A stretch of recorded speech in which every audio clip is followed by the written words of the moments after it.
Specialists Alexa, McKenna, and her fish tank are all back to recap tonight's hour-and-a-half long episode.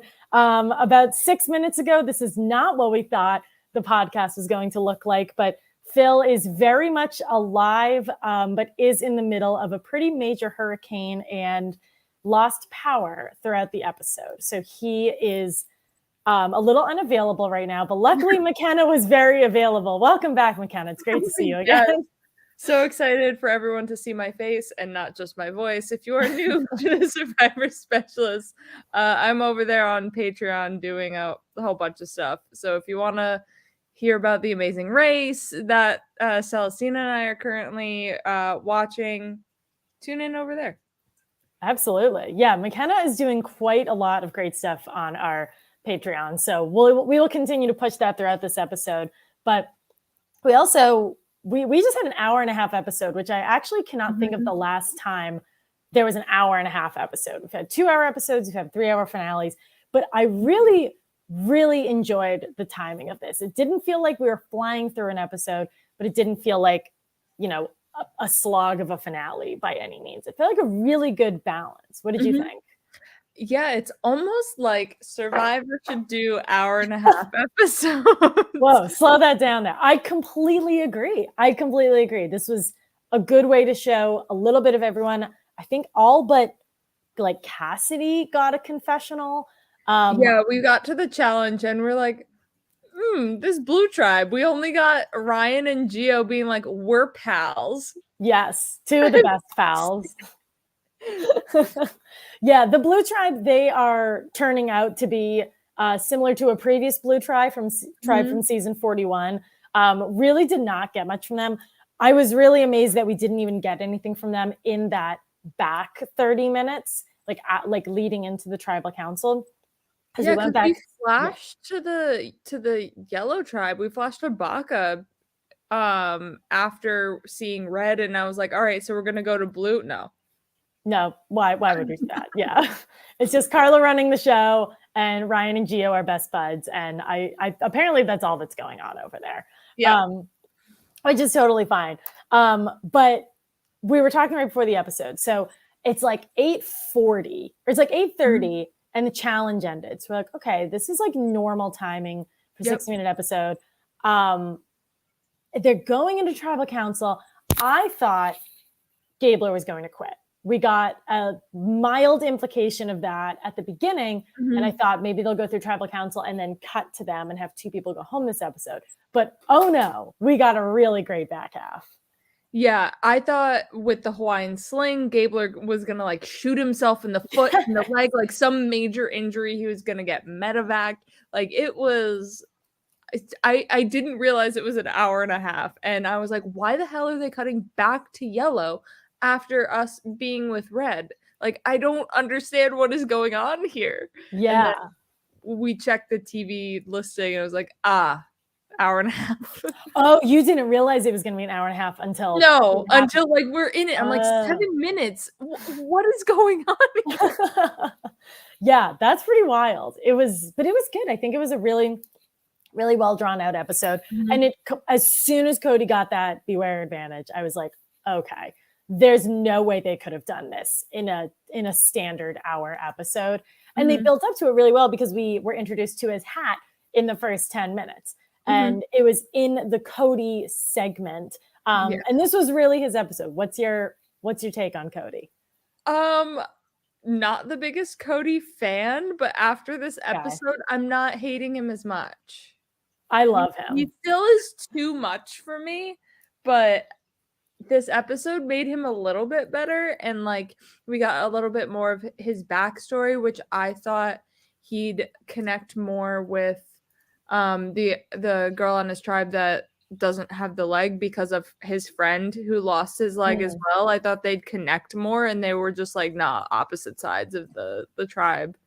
Yeah, that's a really good point because we got a lot of backstories and a lot of personal content from a bunch of different players this episode. But that's a great point that, on this tribe where there's only 5 votes, at a point there were only 4 votes.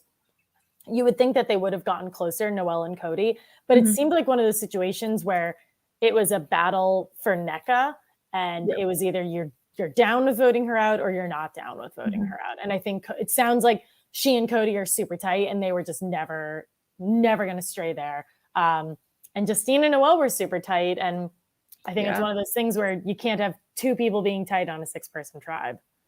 Yeah, it's kind of a death sentence. You have to make it seem like you're tight with everybody, but also tight with no one, but also like it's 6-person tribes are just hard to navigate. It's tight with everyone and tight with no one is so true, which seems to be a bit of what Jesse's doing.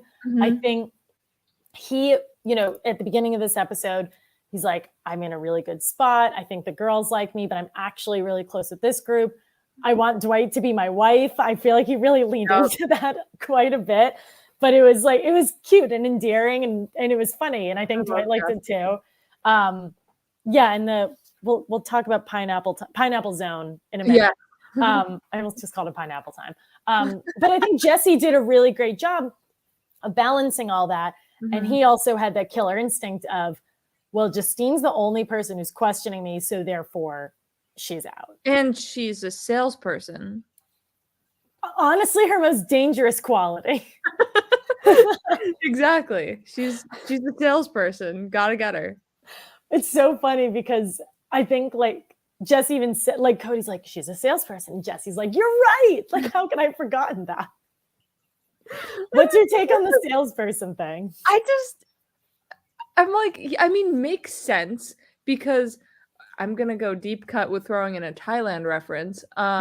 When I first was watching Thailand and they were like, yeah, Brian Heidick, used car salesman. I'm like, gotta get that guy out. So like salesperson, apparently to Cody, that is also the death sentence. So like, I don't know. I mean, it's valid, but also like he himself is a salesperson and schmoozing everybody.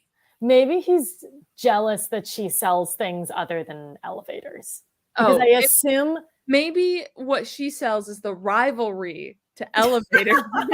She sells stairs. She's an escalator saleswoman.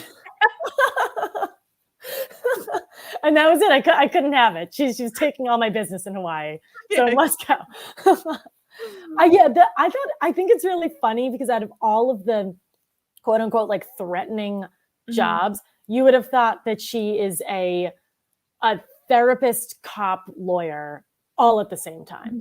But Ellie is like publicly a therapist. And I feel like that's something that people always try to hide.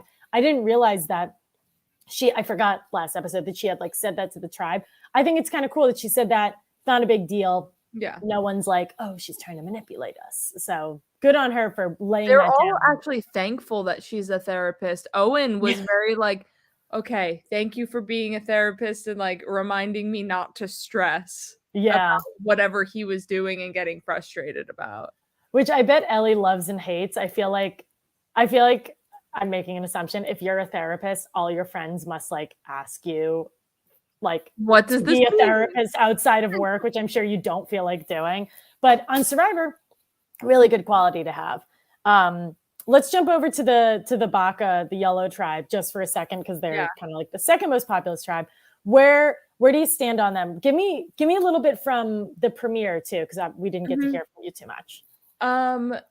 So I like them okay. I liked Ellie. I thought she was great. I thought this scene in this episode with these are my two children. Sammy is like the older one. I don't need to do anything.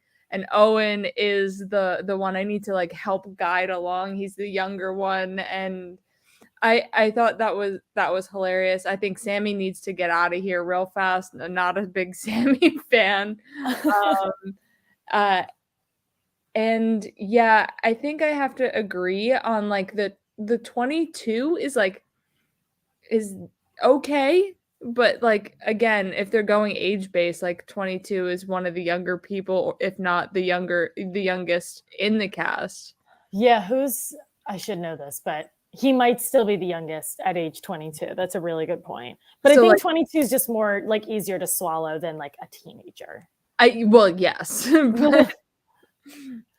I I actually kind of like Sammy. I feel like people are hating on him. He's a lot, but I was watching this episode with my brother and he was like, he really looks like Patrick Mahomes. And it immediately cut to him being like, do you guys know who Patrick Mahomes is? He seems like he doesn't take himself too seriously. Yeah. And I kind of like that. I think it's funny that he's like they're not broing down the three of them, but they're like a really interesting trio. And I love how he was like, guys, we'll just do this together. And you can see Owen and Gabler just being like, I don't know about that. Yeah, William just commented, I wonder if the guys are talking strategy, and we're just like, oh, that was such a good there. Yeah, what did Janine had a lot of great. She was very present in this episode, and she said something great to Ellie. She said, "I'm confused by what game the boys are playing." Yeah, like exactly. Like a dead serious comment. And then they're just like, "Man, our feet are gross, right?" Oh God, and they showed them too. That was so unnecessary, but yeah, I guess very necessary. Yeah, we had a big storm. We had a huge storm. Phil is very aware of it. Phil is in it, but over in Fiji 6 months ago, they also had a really big storm. Yeah, and that's what you get with these, like, I think the odd number seasons. They're always during storm season. Yeah, I don't know if it switched with the COVID break or whatever. I can't remember what was what before that, but yeah, one Survivor season is always the rainy season, and that's the one I would never want to be on. Yeah, that's the one you try to avoid. Yeah. But I feel like we got a lot of really good camp life. I'm gonna gas up this 90-minute episode forever because I'm so happy with all the we got strategy, we got backstories, and we got camp life. Yes. But seeing that storm, obviously, it's a quick overnight. We got a little bit of how it's affecting them. We got, as I mentioned earlier, Gabler just like struggling a little bit with it, which is obviously super common. But I think, he talked about how he's the oldest person on the cast. His tribe is very young. He's also breaking down a little bit, like his energy and like, because they're not eating. It's brutal. So I'm curious to see where that's going to take him. Do you see this kind of? He's safe at his next tribal council because they went through his bag. Yeah, I wonder if they'll find almond trees on their island like Blue, like Coco did. 43 seasons, and I think this is the first time we've seen an almond tree. Has Survivor started like planting trees and stuff? Because like here's a lemon tree. I feel like they have to if people are like cutting all this stuff down and taking leaves off. I don't know. It looked like a big, like a long, had been there for a period of time kind of tree, like, I mean, like they put this sad little almond tree, like the Charlie Brown Christmas tree. It's like one little almond on it. Yeah. And that, like, I think that was a really cool moment too, that Gia was like, oh, this is an almond tree. I know how to do this. Maybe that could be something. People didn't know what to do with it before, or maybe just thought there was something there. But man, that's a lot of work. A lot of work for one almond. I'm not gonna lie.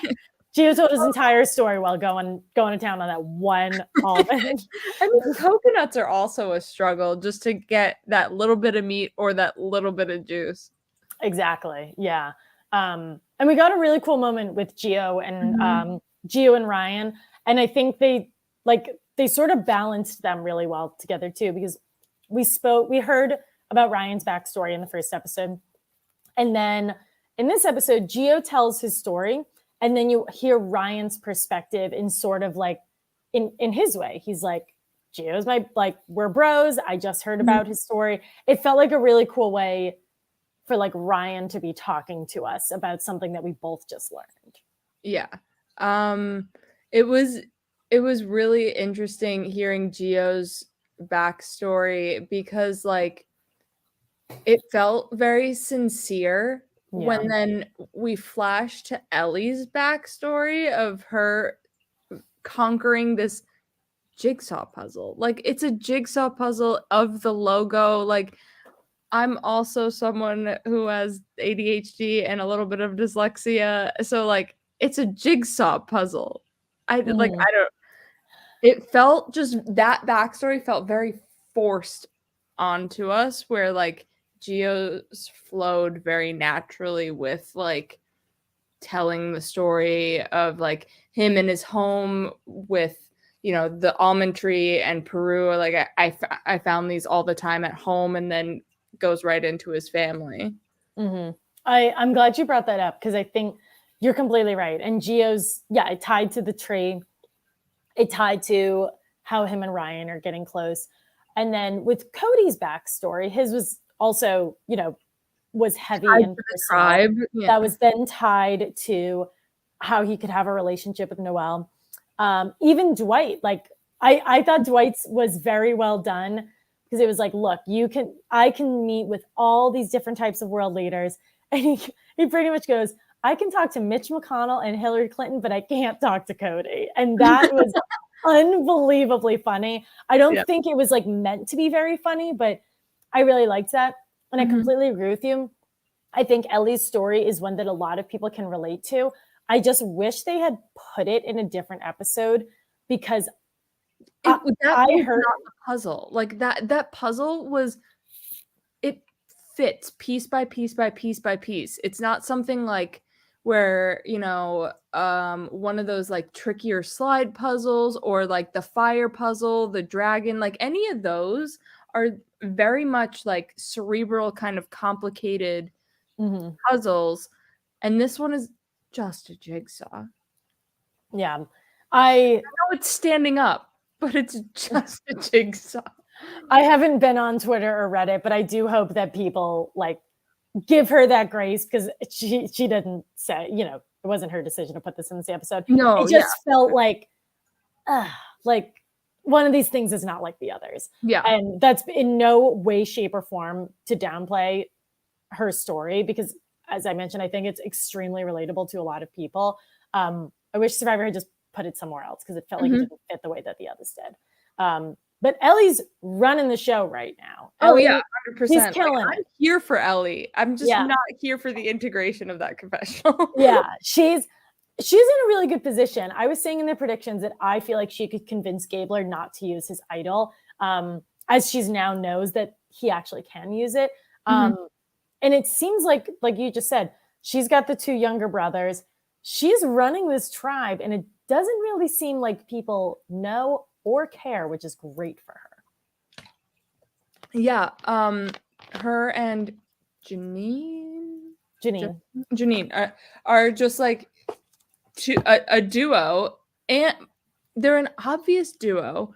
And there's 3 guys, but they're not gonna go for Ellie, which is saying something too, that she's more in. And I feel like they'd vote out Gabler then after Janine, before Ellie once again.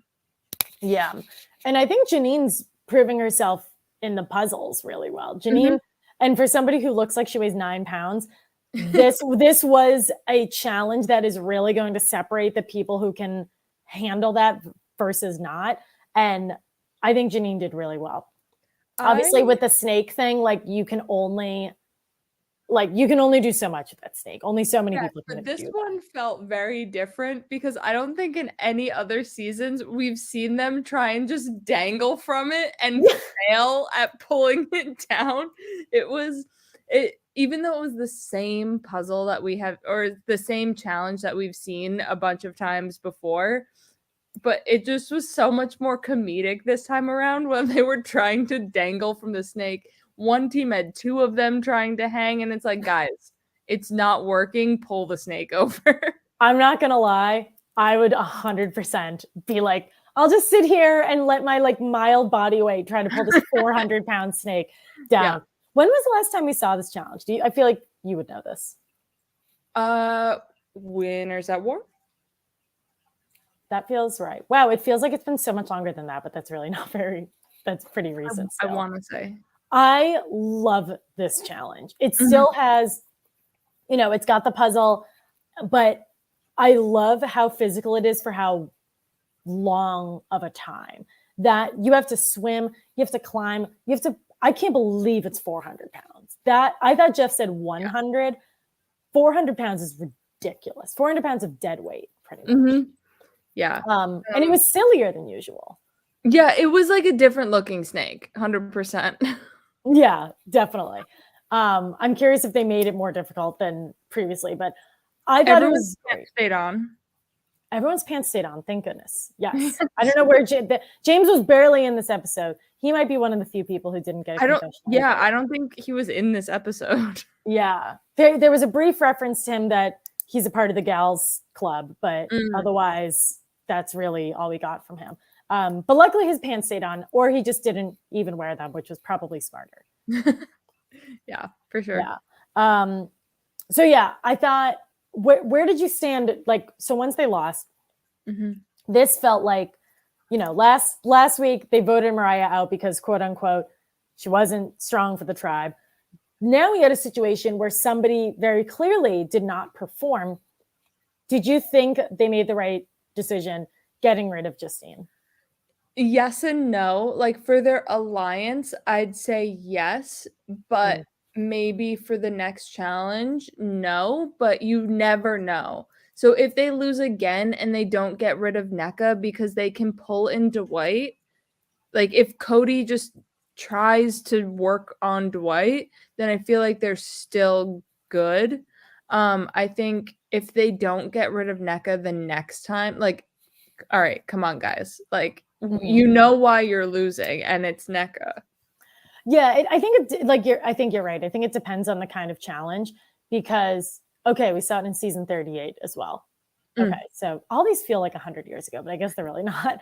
COVID just hit us. Yeah, seriously. But because in the first challenges, like in the premiere, NECA like was completely fine. She was good in the challenges. So I think you're right. If this was like a one-off thing, but you make a good point. NECA is super tight with Cody and Jesse, and we saw that actually proven tonight. It's Dwight who seems to be more of the wild card. I love that his name never even remotely came up. Losing a vote is probably better than having an immunity idol at this point. Nobody's going to vote for you if you don't have a vote. But it seemed like Dwight is the one who, I'm not saying he wasn't trustworthy, but they were nervous about, like, Jesse pitched something to him and he was like, I don't know about that. Yeah, even if Jesse didn't have his vote, they were still good on Justine because Dwight was just like, yeah, Cody's going. And it's like, no, who said Cody to you ever? Yeah, so I'm glad you brought that up. Why did Justine vote for Cody? Oh, Justine voted for Cody? Yeah, because Dwight couldn't vote. So duh. Noelle voted for NECA. NECA, Jesse, and Cody voted for Justine. But Justine then voted for Cody. Why? I don't know. Maybe Dwight maybe this could be something. Dwight may have tipped her off about what happened with Cody's vote. No, but he didn't know that. No. I'm not sure. But maybe Dwight had influenced that. Letting their vote is just dumb. Yes, well, I'm trying to think of why they would have split their vote. Maybe because they thought there would be an idol, but Dwight tried to get an idol. I'm not sure. So yeah, I thought that was really interesting, and we're seeing some kind of cool gameplay because Justine goes straight up to Jesse and says she doesn't trust him, which is not great. But Dwight was in a really interesting position where he wasn't agreeing with the plan to get rid of Justine. Not that it mattered because he didn't have a vote, but he didn't blow them up either. He very easily could have gone over to Justine and Noelle and said, hey, here's what's happening. And he didn't. So it sounds like he wanted to because it sounds like he was closer to the two of them.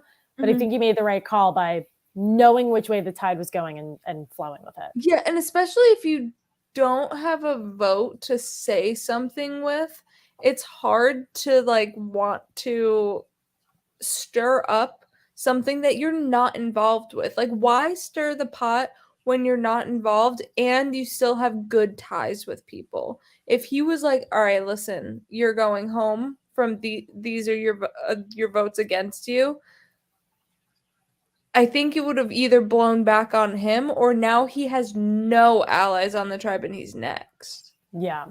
I think he played this really well. And again, for somebody who easily could have been the target, His name never came up. He actually did a pretty good job of like kind of, saying who he wasn't close with, but didn't put a target on his back. He balanced that really well. So I know he had a kind of shaky first episode.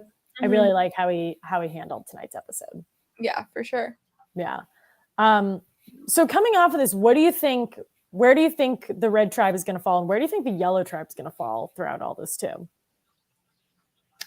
Eric here makes a good point. It was probably protection from shot in the dark. Oh, maybe. Yeah, makes sense. Okay, so keep going. I feel like some of the people who are getting more screen time might be going like slightly earlier. Like if we're keep talking about Sammy and Owen, like one of them I feel like has to go out pre-merge. Yeah. I don't know. I feel like Red is probably going to lose at least one more, whether that be the next one or one in the future.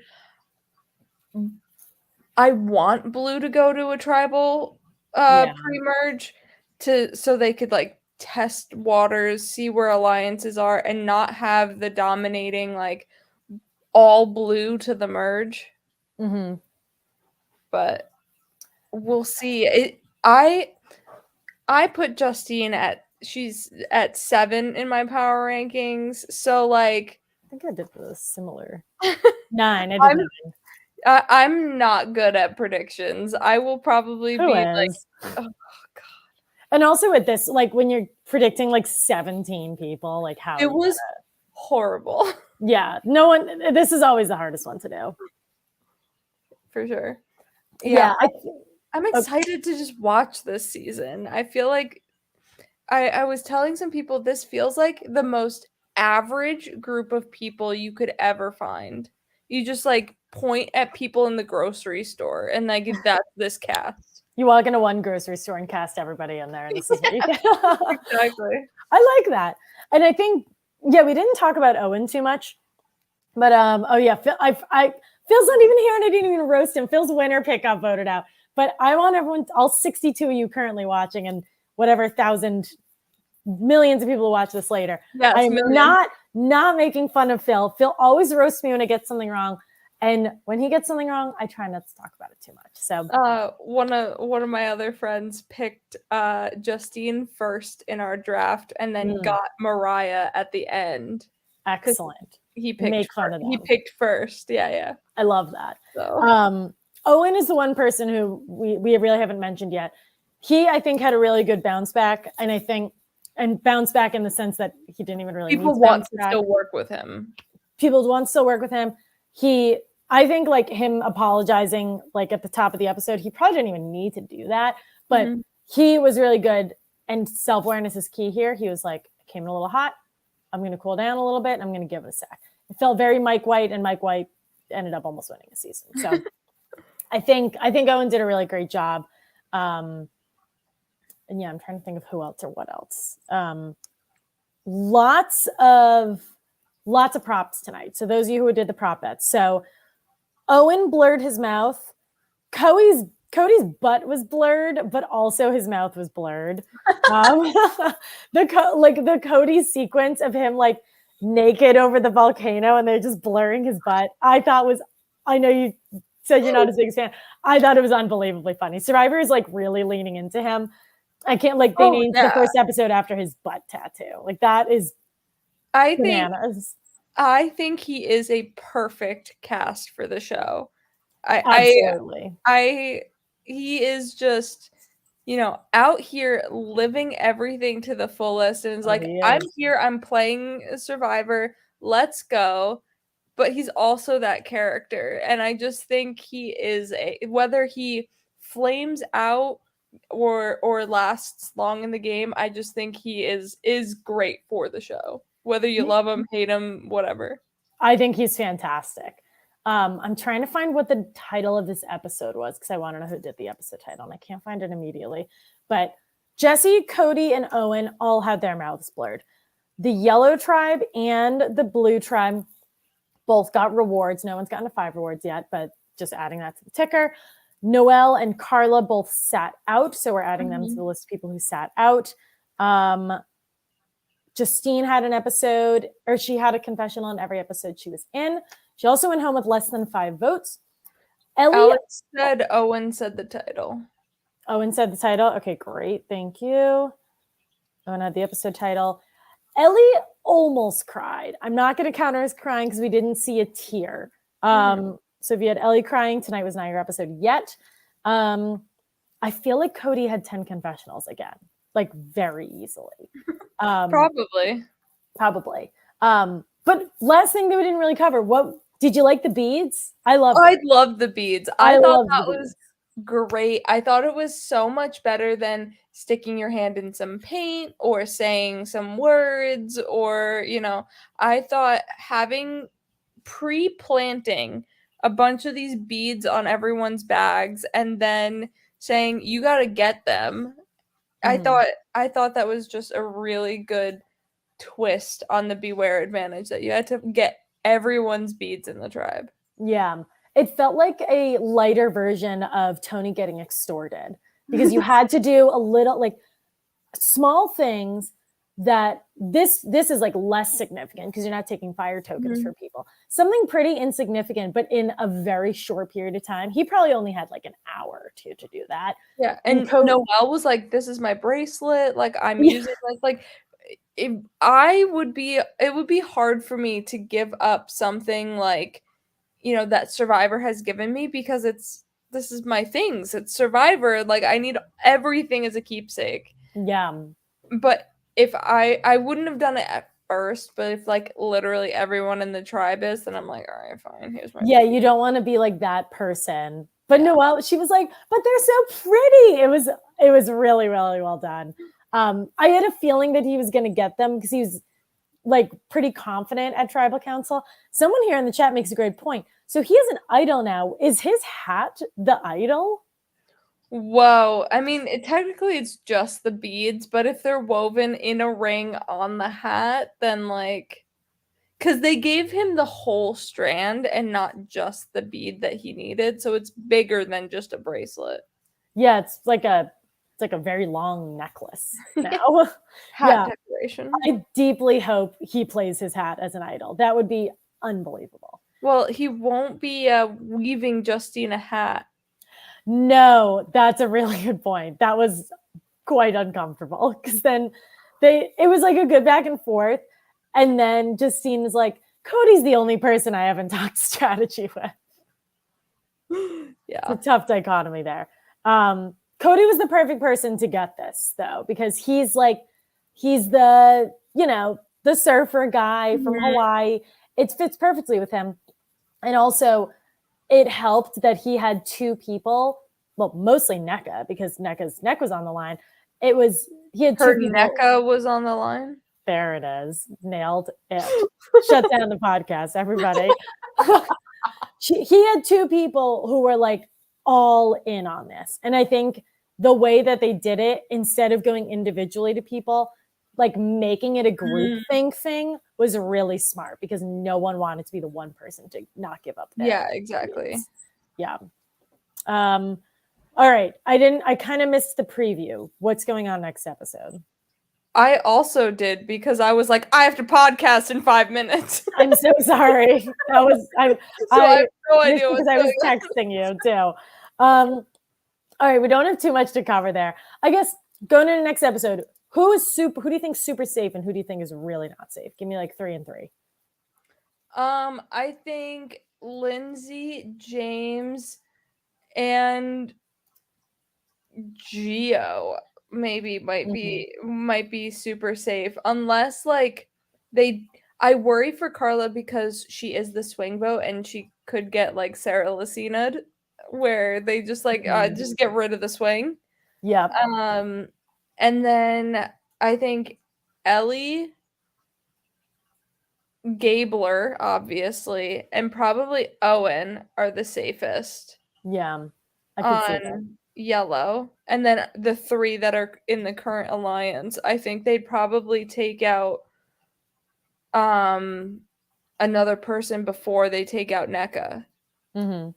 Because they have the buffer. Even though they shouldn't, I think that 3 of Jesse, Cody, and NECA are safest. Yeah, I think NECA's rock solid. I think she's probably in it for the long run after this. I feel like the 2 people who got votes, like Owen last week and NECA this week, I think the thing with a short season and with a 6-person tribe is you survive one, and unless you're horrifically annoying or really, really problematic, like the people will move on. Yeah. So I feel like that's something that we're sort of seeing in New Survivor. I'd like not since like Karishma have you just like Karishma just got piled on like every single episode. You don't really see that as much in these newer seasons. They might catch like 1 to 2, like nothing like crazy pile on. It might just get the stray or whatever. But yeah. I'm really excited for this season. I think it'll be a good one, not a slog. We're already getting like no Jeff interactions of like staring at the camera. This is what this is. I'm actually going through a series rewatch again. So I had just finished Borneo, and it really was very similar to 41 of Jeff being like, this is what tribal council is. And it's like, this is what this advantage is. So it's like, it was very drop the 4, keep the 1. Literally only keep the 1. my favorite thing about rewatching Borneo is the chest of money and the talking shell. Like, I wish both stayed. And then hitting the gong before every tribal council. Right. Walking in. Yeah. That didn't last long at all. That season. That's it. That didn't even make it to season 2. You're so right. Wow. Well, McKenna, thank you so much for joining. And I'm really sorry you lost the preview to responding to my manic text messages. Can you tell everyone how present you are and what you're doing, even though we haven't visually seen much of you? Yes. So over on the Patreon, please become a patron. Any patron tier level, you can join our Discord, where we talk live during the episode. There's a Big Brother channel, which I don't know who approved that, but we don't allow it. We have an Amazing Race channel where Celestina and I let everyone know when our episodes are dropping for us recapping the Amazing Race, and we just talk all things Specialists and Survivor over there, and the movie buffs. John chimes in over there. So please become a patron, join the Discord, and talk to a bunch of new people and friends. And then like I said, I'm doing Amazing Race, and Phil will be doing his after show, but it'll be posted a little bit later. I think he said tomorrow or Friday or something like that. So please still submit questions for the after show and become a $20 patron so you can listen to the after show. There you go. Yes, that was a great time to be a patron. Patreon.com/Survivor Specialist. The Discord is pretty much a better version of the Facebook group because no one really uses Facebook anymore. Everyone uses Discord. So make sure to hop over into that. Phil and I are going to be recording our retrospective podcast allegedly tomorrow morning. That may change, but depending on what's going on the electric grid near his home. But for those who are $10 and $20 patrons, you can expect that. Also $5 patrons, because there weren't any Q&A questions submitted this month. So $5 patrons and up will get access to that. Phil and I are going to be doing our episode 3 predictions and power rankings at some point this weekend, probably Monday or Tuesday. We haven't quite figured out the time yet. But the biggest thank you in the world to McKenna, who had 6 minutes to prepare with no notes and was an amazing conversationalist the entire time. So shout out to you, McKenna. I've been talking a lot recently with the Patreon. Luckily, you've been involved enough that this isn't like super shocking. It's not my first rodeo. Yes, Phil saw part of the episode. He saw like a third of it. So the way he was texting me every 15 minutes saying that the channel kept cutting out and then lost the entire 20 minutes. He was like, what happened with Cody's Beware Advantage? And I was like, you can't podcast tonight. Like you missed a major section of this episode. But you'll hear from some form of us tomorrow, Friday, this weekend. Again, McKenna, thank you so much for hopping on. And I hope everyone has a great rest of their evening. Stay safe and have a good night. Bye. I forgot I have to hit the end broadcast.